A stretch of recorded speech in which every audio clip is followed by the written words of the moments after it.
Bonsoir bien-aimés, bonsoir. J'espère que vous avez passé une bonne journée et que la puissance du Saint-Esprit était au contrôle et est toujours au contrôle dans nos vies. Sans plus tarder, bien-aimés, nous allons prendre nos Bibles dans le livre de Matthieu.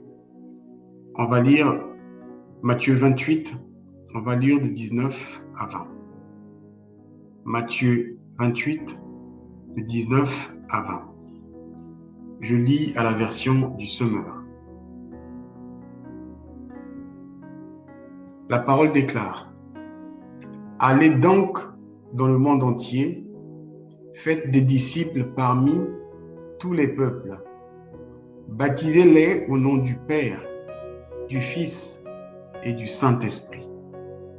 Et apprenez-leur à obéir à tout ce que je vous ai prescrit. Et voici, je suis moi-même avec vous chaque jour jusqu'à la fin du monde. Bien-aimés, nous allons nous entretenir sur ce passage dans le livre de Matthieu qui fait notre texte de base.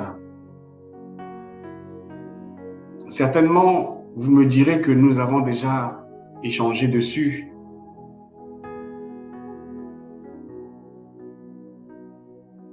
Mais la répétition est la meilleure de la science.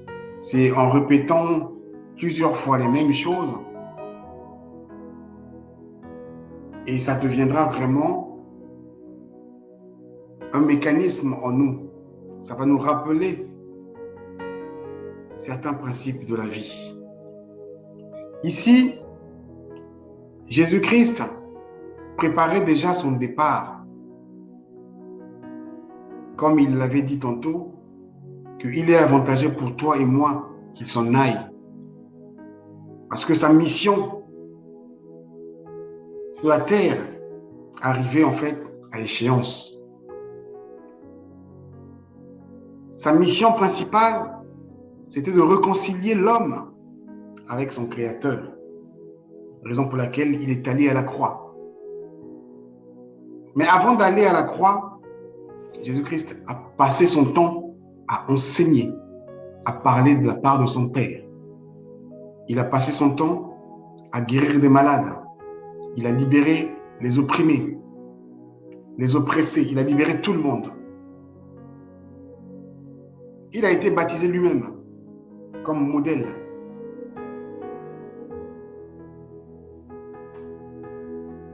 Et il nous a donné, il nous a laissé à tout le monde. Il n'a pas dit les pasteurs, allez.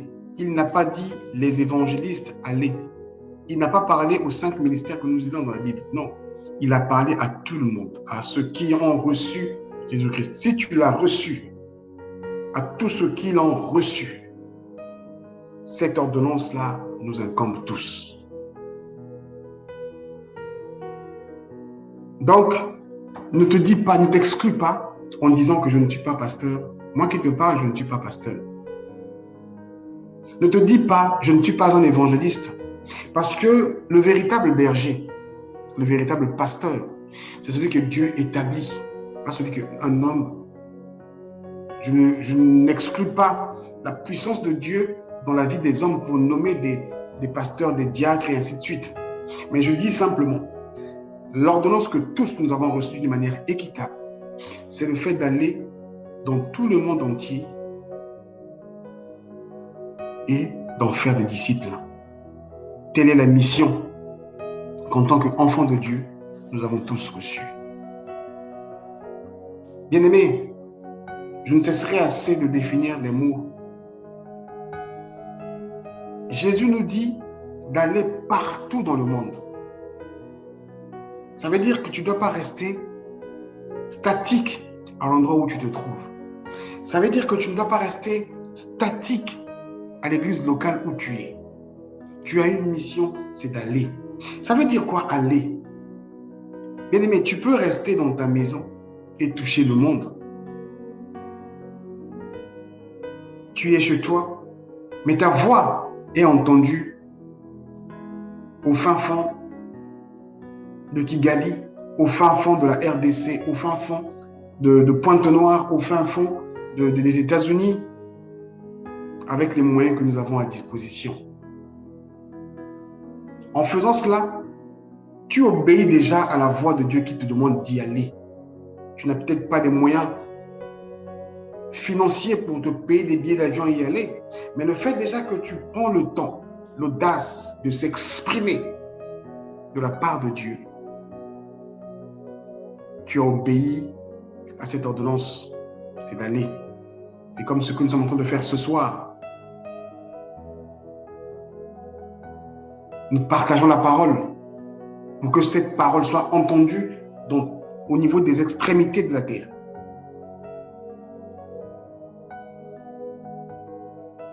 Allez donc dans le monde entier, faites des disciples, bien-aimés. Jésus nous a recommandé tous de faire des disciples. Parmi tous les peuples, on doit faire des disciples. J'observe un peu dans ma marche avec le Seigneur. Nous avons adopté les noms et des mots qui nous enclavent, qui n'est pas réellement l'objectif de notre chemin.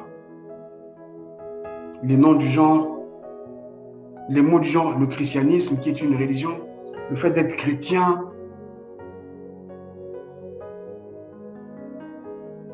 Nous ne sommes même pas encore disciples de Jésus-Christ, mais on se précipite d'être chrétien, le simple fait de faire une prière de salut. Et pourtant, Jésus il dit, allez dans tout le monde entier, faites des disciples parmi tous les peuples. Jésus nous dit quoi?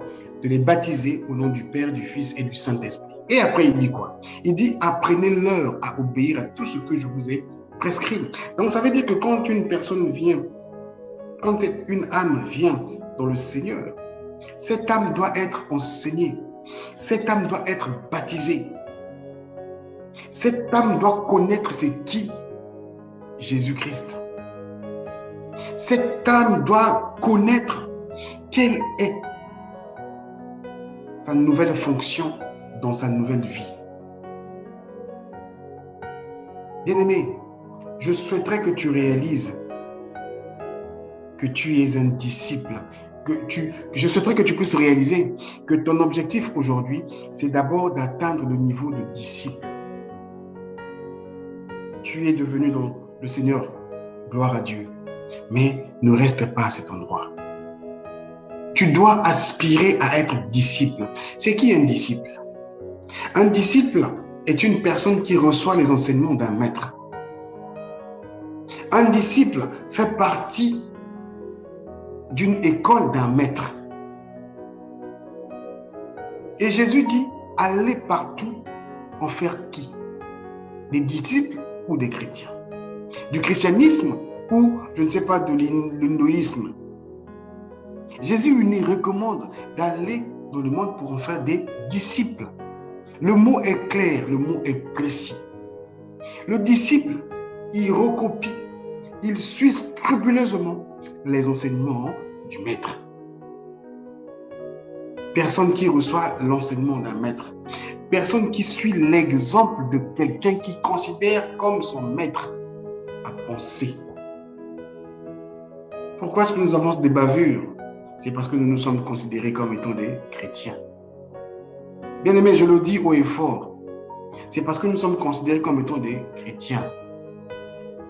On a sauté tellement des étapes.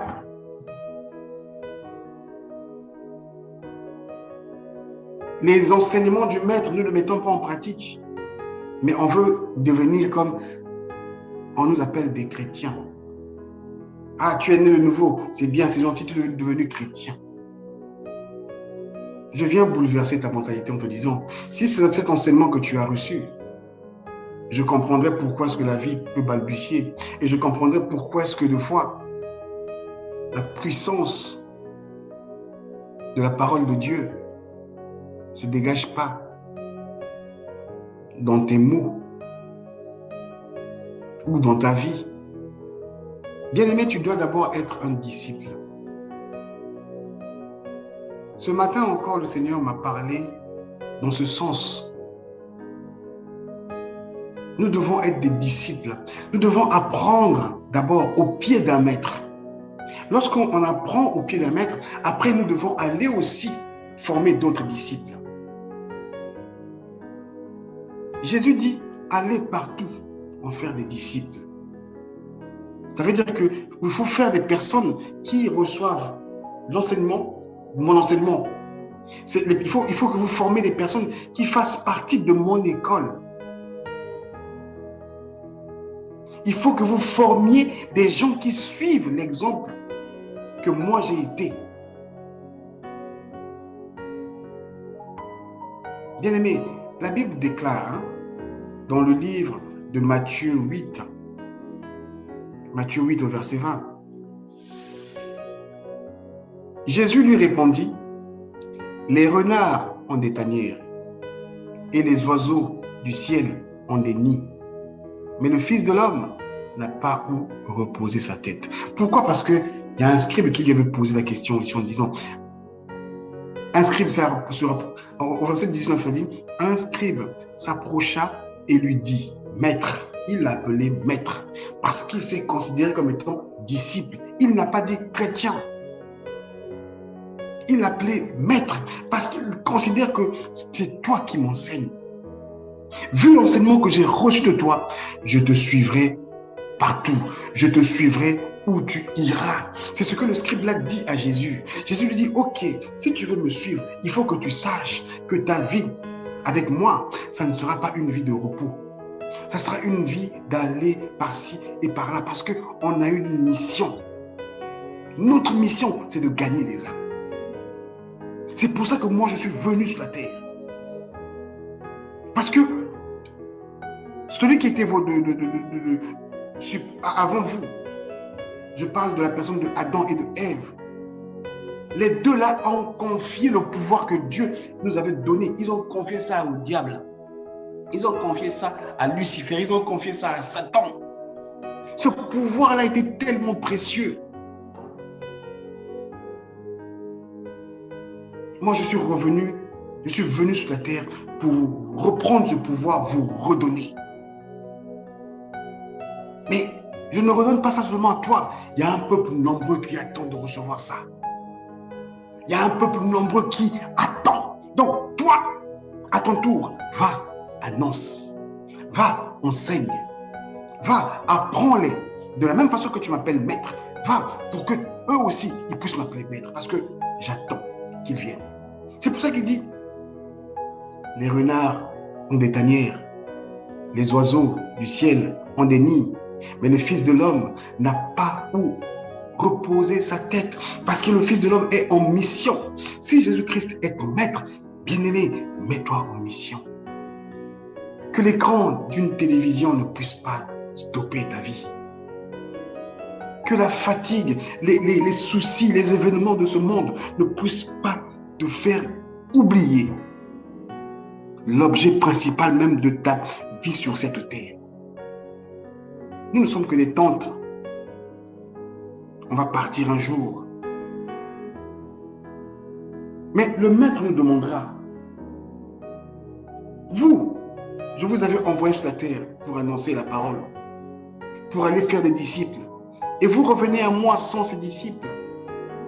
J'aimerais nous lire encore un autre passage bien-aimé. Dans le livre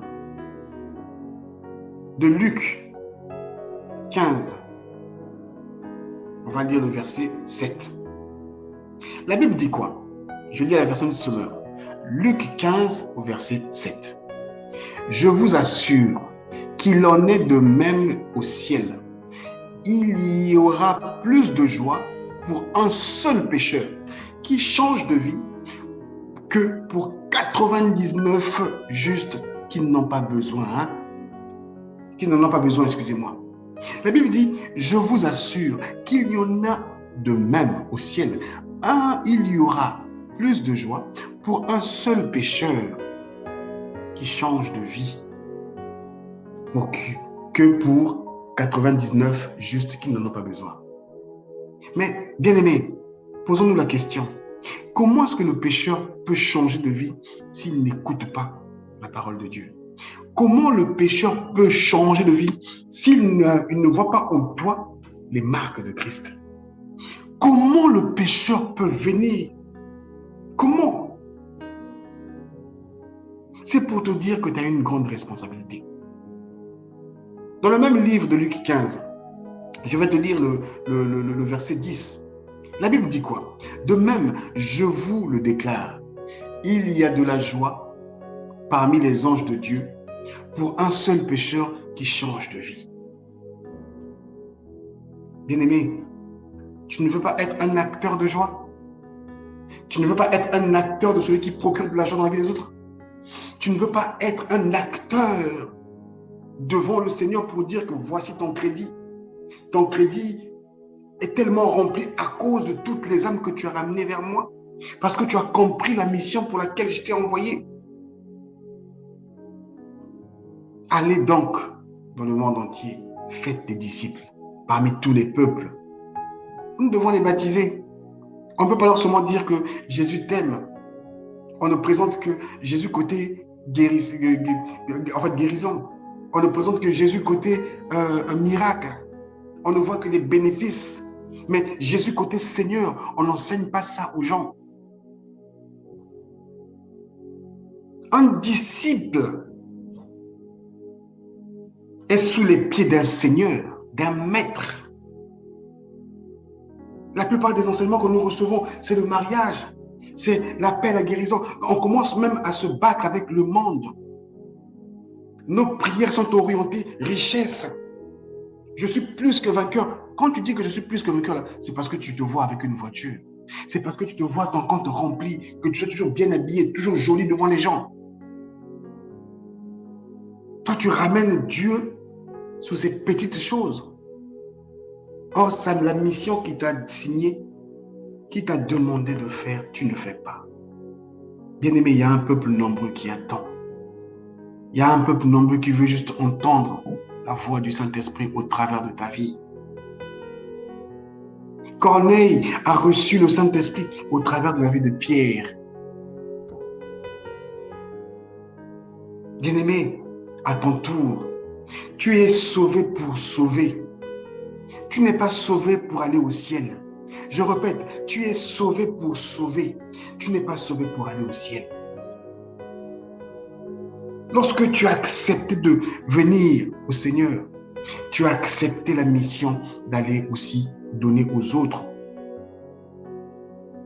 les prescriptions que Jésus-Christ t'a données. Si tu ne donnes pas aux autres, ça veut dire que tu ne l'as pas reçu. Parce que à tous ceux qui l'ont reçu, ce n'est pas Satan qui le dit. Il a donné le pouvoir de devenir chrétien ou enfant de Dieu. Toi qui veux te former dans cette bulle qui t'emprisonne, à tous ceux qui l'ont reçu, il a donné quoi? Il a donné quoi, bien-aimé? À tous ceux qui l'ont reçu, ce n'est pas moi qui le dis. À tous ceux qui l'ont reçu. Tu connais bien ce livre, le livre de Jean 1,12. La Bible dit, mais à tous ceux qui l'ont reçu, à ceux qui croient en son nom, elle a donné le pouvoir de devenir enfant de Dieu. Elle met pour la parole. Mais quand tu as le pouvoir d'être enfant de Dieu, mais tu as le pouvoir de ramener les âmes au Seigneur, le pouvoir t'est donné. Il y a 2 semaines ou la semaine dernière, on a parlé de la parole puissante. La parole ne consiste pas seulement à dire « il est écrit ». Non, mais il faut que le « il est écrit » soit vivace, soit vivable en toi. Mais comment est-ce que le « il est écrit » peut être entendu chez un païen, chez quelqu'un qui ne connaît pas vraiment, qui ne maîtrise pas, que non, la vie ne se limite pas à ce qu'il voit. Du moment où toi tu fais comme ce dernier, tu es dans les mêmes styles, le téléphone portable t'emprisonne, la télévision, les séries télévisées t'emprisonnent. Tu vis parfois même pire que celui qui ne connaît pas le Seigneur. On se pose même la question, quel Dieu qu'on va suivre? Le Dieu de la sœur là? Ah, quelle sœur? Le Dieu du frère là? Ah, quel frère? Ah, laisse tomber. Ah, si ce n'est que lui, le Dieu là. Mais tu es une abomination pour les âmes perdues, bien-aimé. Je répète que tu es une abomination pour les âmes perdues. La voix qui criait dans le désert disait la même chose. Lorsque Noé bâtissait l'arche, il parlait de la même façon. Les gens le trouvaient pour un malade mental, pour un détraqué. Ils se disent, mais le gars là, qu'est-ce qu'il a? Au lieu de boire comme nous, de faire la fête comme nous, lui, il se met à faire des... tu sais, c'est quel bateau ça, mais qu'est-ce qu'il veut ramener dedans? Mais le jour là, le jour où la pluie a commencé à tomber, le jour où la pluie a continué, le jour où la pluie a débordé les maisons, même de ceux qui étaient riches, tout le monde venait encore pleurer. Ah Noé, ouvre-nous la porte. Ah Noé. Mais c'est trop tard, bien-aimé. Ta mission, c'est d'aller annoncer au peuple. Ta mission, c'est d'aller dire à ton voisin, à ta voisine, à ton frère, à ta sœur, à ton mari, à ta femme, à tes collègues, Jésus-Christ est Seigneur et Sauveur. Pourquoi? Regarde la vie de Christ, c'est ça. Regarde la vie de Christ, c'est comme ça. Ça, tu ne le fais pas. De la même façon que celui qui ne connaît pas Jésus-Christ court derrière les choses de ce monde. De la même façon, si toi qui te dis connaître Jésus-Christ, tu cours sur les mêmes choses. C'est l'argent qui est le maître. C'est l'argent qui te dirige en tout. Tu es capable de vendre ton âme, même indirectement, parce que tu veux juste paraître. Bien-aimé, ce soir, ce n'est pas sa tête qui te parle, mais c'est le Dieu de grâce qui te parle. Bien-aimé, il y a plus de joie. Sincèrement, je ne te cache pas. Quand je me mets devant ce micro, quand je parle, je me sens... Je t'ai toujours dit, je ne sais pas si tu m'écoutes souvent, mais je te dis que je me sens, en tout cas, tranquille. Je suis transporté par quelqu'un. Et je veux te partager ce quelqu'un qui est Dieu. Je veux te partager ce quelqu'un qui est le Saint-Esprit. Je veux te dire que la vie, tu dois annoncer aux autres. Je viens te dire ce soir, crédite ton compte pour que ce jour-là, tu ne puisses pas pleurer comme ceux qui étaient autour de Noé, qui prenaient Noé comme un malade. Moi, j'aime Dieu parce que Dieu ne montre pas tout. J'aime Dieu parce que Dieu, il aime ceux qui travaillent. J'aime Dieu parce que Dieu aime la sincérité. J'aime Dieu parce que si Dieu nous montrait déjà ce qui était libre pour nous, personne ne ferait l'effort. Mais Dieu, il les cache. La Bible ne dit-elle pas que la gloire de Dieu, c'est de cacher les choses et la gloire des rois, c'est de les découvrir? Si tu veux être appelé un roi, toi qui dis que tu as de la valeur, tu n'es pas n'importe qui. Mais réellement, si tu n'es pas n'importe qui, ton n'importe qui là devait se prouver dans ta recherche de la parole de Dieu. On allait savoir que oui, sa gloire là, qui réside en telle personne, regarde comment est-ce qu'il côtoie la parole de Dieu. Regarde comment est-ce que la parole de Dieu a transformé sa vie. Et toi aussi, à ton tour, tu vas aller, comme je fais cette nuit. Il m'a dit, Satel, va partout dans le monde, annonce ma parole. Satel, prends aux autres d'observer ma parole. Le reste, je me chargerai de toi. Satel, annonce la parole aux gens pour les pousser, pour les envoyer à être disciples, à être enseignés et enseignables. Nous avons défini ce qu'est un disciple. C'est qui un disciple? La définition est claire. Un disciple veut dire personne qui reçoit l'enseignement d'un maître. Pose-toi la question depuis que tu es pour le Seigneur, depuis que tu as fait ta prière de salut, depuis que tu exerces dans le ministère dans lequel tu te trouves, depuis que tu connais les versets bibliques. Est-ce que les prescriptions de Jésus-Christ sont dans ta bouche, sont dans ta vie? Le plus important, bien-aimé, ce n'est pas le baptême, ce n'est pas de te baptiser. Même le baptême, c'est quoi le baptême? C'est quoi le baptême? Jésus dit, faites des disciples parmi tous les peuples, baptisez-les. Bien-aimé, je m'amuse à définir, baptiser. Quand je baptise quelqu'un,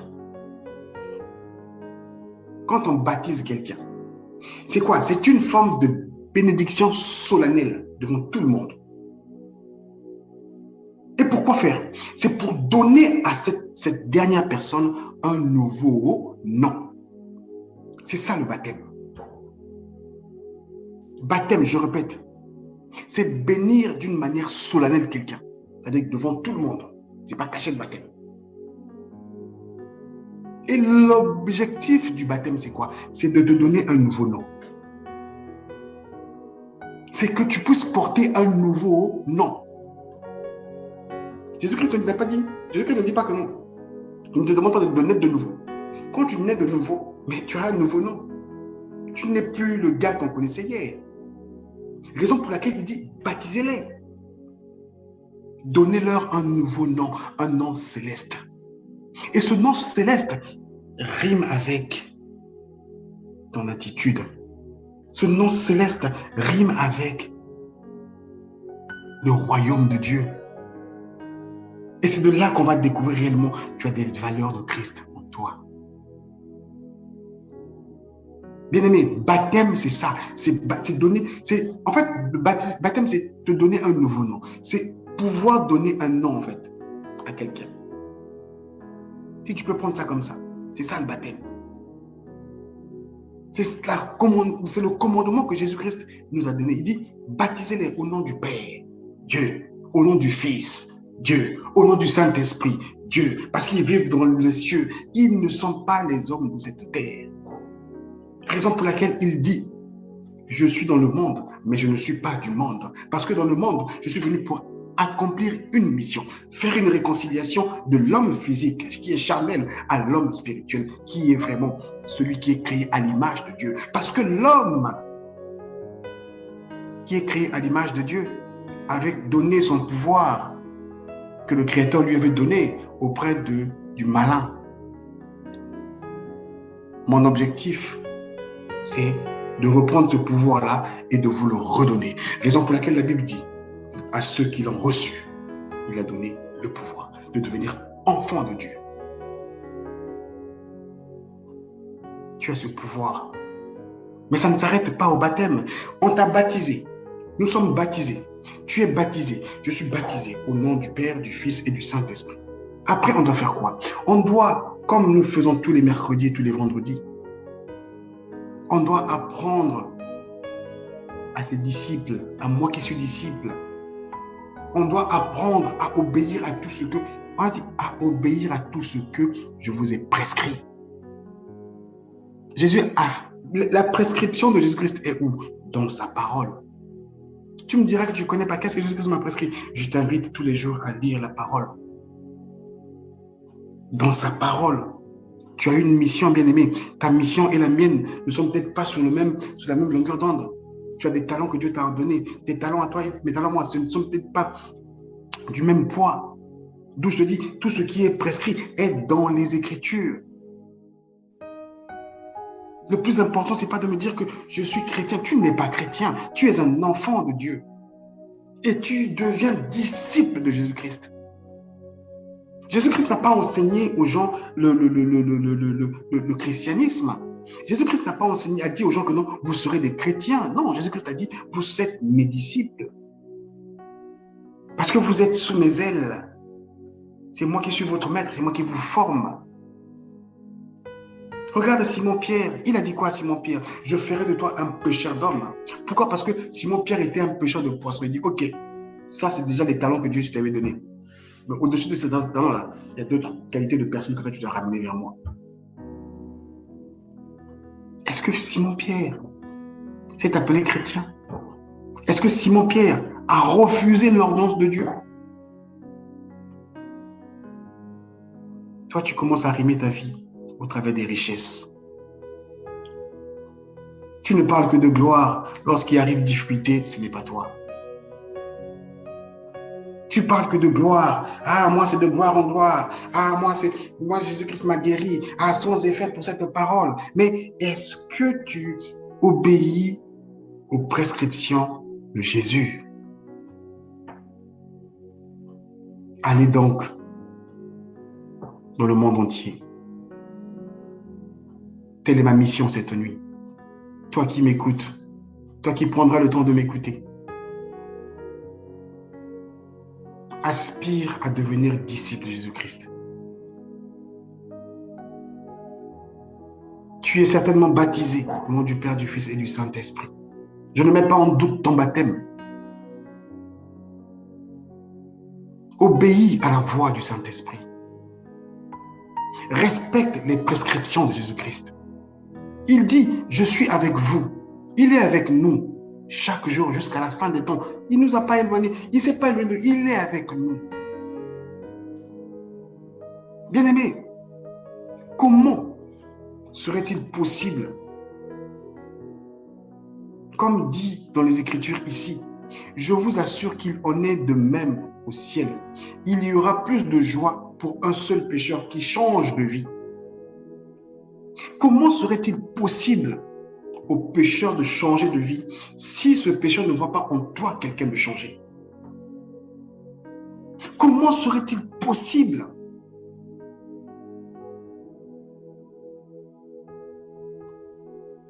Tu veux bloquer la joie dans le ciel? Je vous assure qu'il en est de même, ce n'est pas sa tête qui le dit. De même au ciel, il y aura plus de joie pour un seul pécheur qui change de vie que pour toi qui vas souvent à l'église, qui dit que tu es sauvé. Que pour toi qui n'aime pas partager la parole de Dieu. Que pour toi qui avance tout le temps des raisons X, Y, Z. Mais il y aura plus de joie pour celui qui était dans des bars, pour la femme qui était prostituée, pour l'enfant qui prenait beaucoup plus d'alcool dans la rue. Il y aura plus de joie pour celui à qui on dénigrait tout le temps dans la rue. Il y aura plus de joie. On dit mais plus de joie pour cette personne que pour toi. Bien-aimé, sois celui ou celle par qui le pécheur rentre dans le royaume des cieux. De même, je vous le déclare, il y a de la joie parmi les anges de Dieu. Parce que les anges se disent, hé, Nzambi, Seigneur, Dieu, tu as envoyé Jésus. Oui, nous sommes là, on attend. Nous sommes en ébullition. Quel est le petit frère de Jésus là qui va faire de même? Jésus a dit que vous allez faire mieux que moi. Nous sommes là, on est moi, je veux dire, nous sommes là. Nous sommes, je veux dire, comment je peux dire, les mots n'arrivent même pas. Nous sommes en attente de savoir, mais qui viendra en fait? Par qui? Celui qui passe son temps dans l'Enganda, celui qui passe son temps entre les femmes, celui qui passe son temps à arriver l'argent. Par qui? Qui est cette personne qui va aider cette personne à venir vers nous? Pour qu'on puisse aujourd'hui encore danser, se réjouir sous des pavés d'or. De même, je vous le déclare, il y a de la joie parmi les anges de Dieu pour un seul pécheur qui change de vie. Et ce pécheur ne peut changer de vie que par ta consécration, par ton exemple. Ce pécheur ne peut venir que par cela, parce que tu as assimilé les pas du Maître et tu as transmis à ce pécheur aussi la vie du Maître. Nous devons apprendre à enseigner à tout le monde. Nous devons nous-mêmes comprendre que Jésus n'est pas seulement notre Sauveur, mais il est aussi notre Seigneur. Il est notre Maître. Et cette nuit, il te dit, tu dois annoncer la parole de Dieu. Toi qui as ton WhatsApp, il peut arriver que tu fasses des mémos. Tu fais des mémos de 15 minutes, de 10 minutes, au travers de ce que Dieu te parle. Une pensée qui te vient à l'esprit. Tu fais un petit mémo, tu partages à qui veut l'entendre. C'est aussi déjà, là tu fais déjà, là ce que tu vas faire là, c'est de aller. Tu es dans ta chambre certainement, mais le simple fait de prendre cet audio, de l'envoyer à plusieurs personnes, les âmes seront sauvées. Je ne sais pas si vous observez comme moi, bien-aimés, les mauvaises choses vont vite. Nous avons tous des smartphones. Les mauvaises choses vont tellement vite. Les mauvaises choses sont virales. Quand tu as une photo bizarre, là, paf, tu vas retrouver ça partout. Une vidéo drôle, là, tu vas retrouver partout. Et bien aimé, de même, la parole de Dieu. De même, la parole de Dieu. Utilisons ce moyen pour aller Tu es assis, mais la parole de Dieu va. Tu as accompli l'œuvre de Dieu qui dit, allez donc dans le monde entier. Je suis ici en France. Je peux être entendu aux États-Unis, à Londres, à Kinshasa, à Lubumbashi, je ne sais pas où, dans n'importe quelle contrée, là où il y a Internet, les gens pourront m'entendre. J'accomplis l'œuvre de Dieu qui dit, allez, allez, sois un disciple de Jésus-Christ. Sois un disciple de Jésus-Christ. Dénote-toi de la pensée chrétienne. Dieu ne parle pas de la religion. Dieu que je te parle ce soir, le Jésus que je te parle ce soir, il n'est pas un Dieu religieux. Il ne parle de la religion. Ce n'est pas un Dieu dogmatique. C'est un Dieu qui est réel. Et tu dois être son disciple. Regarde le karatéka. Regarde celui qui fait les arts martiaux. Comment il peut porter une ceinture noire s'il n'obéit pas aux préceptes et aux inscriptions du maître? Regarde ceux qui font le judo. Ils commencent tout petits, après ils grandissent, paf, ils deviennent maîtres. Comme leur maître. C'est à cela que nous sommes appelés. Bien-aimés, évitons d'être comme les fils des hommes lorsqu'ils descendent pour venir sauver les choses. Ils ont vu des femmes tellement belles. Ils ont oublié l'heure de repartir à la maison. Paf, le monde les a accablés. Aujourd'hui, le monde t'accable au travers des téléphones, des vêtements, au travers de l'apparence. Soigne ton intérieur, bien-aimé. Et tu ne peux soigner ton intérieur qu'au travers de la parole de Dieu. La prescription de Jésus-Christ, c'est dans sa parole. Allez. C'est ça ta mission. Ce n'est pas la mission d'un pasteur. Le pasteur, c'est un berger. C'est juste pour gérer, pour cadrer un peu les choses. Pour qu'il y ait de l'ordre quelque part, on met un peu les responsables. Mais oui, mais néanmoins, tout le monde doit manifester cette volonté de Dieu. Ta vie doit sauver une vie. Tu es né, demain tu deviens parent. Tu es une vie et tu as donné une vie. C'est de même la mission que Dieu te parle ce soir. Je t'ai dit, bien-aimé, retiens ce que je t'ai dit. Disciple, c'est celui qui suit les pas du maître. Pose-toi la question, est-ce que tu suis les pas de Jésus? Ne te précipite pas à dire que tu es chrétien. Enlève ça de ta tête. Tu es un enfant de Dieu. Tu es un enfant de Dieu. Tu es un enfant de Dieu. Même si un super pasteur, bishop vient te le dire, je te dis que tu es un enfant de Dieu. Va dans la Bible du Seigneur, va dans la Bible de Dieu, la Bible que toi et moi on connaît. Dis à ce pasteur, où est écrit, on m'a dit d'être chrétien. Tu es un disciple de Jésus-Christ. Sois disciple de Jésus-Christ.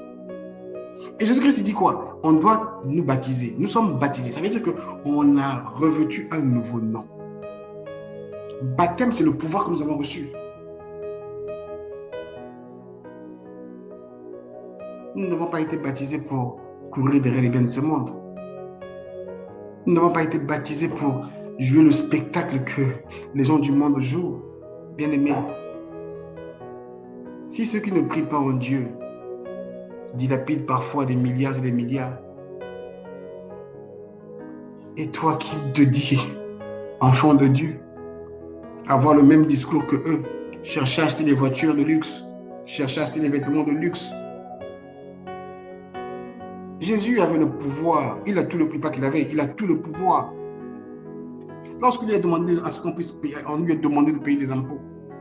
Il a démontré réellement, je ne suis pas de ce monde. À César et à César, moi je vous donnerai mes impôts. Je respecte vos lois. Je ne peux pas bafouer vos lois, mais je vous donnerai ça avec mon argent venu du ciel. Bien-aimés, nous devons faire le travail de Dieu. Nous devons annoncer la parole de Dieu. Que tu refuses pas. Regarde, si tu refuses, tu seras face à Dieu. Si tu fais, tu seras face à lui. Fais un choix. Si tu le fais, il y a du crédit dans ta vie, du crédit dans ta famille et de génération en génération. Si tu ne le fais pas, il y a de la malédiction en toi, dans ta famille et ainsi de suite. Comme il avait dit, comme il a dit au jeune homme qui avait un talent, qui a pris le talent et est parti se cacher. Il dit, je vais ôter ça de toi, je donnerai à quelqu'un d'autre. Tu n'es pas un bon serviteur, mais à ceux qui annoncent l'évangile. Je parle de ceux qui annoncent l'évangile en esprit et en vérité. Il dit, bon et fidèle serviteur, rentre dans la joie de ton maître. De ton maître. Satan, tu es un bon et fidèle serviteur, rentre dans la joie de ton maître, rentre dans la joie, dans la paix, parce que tu as annoncé ma parole, parce que tu as milité pour ce qui était juste.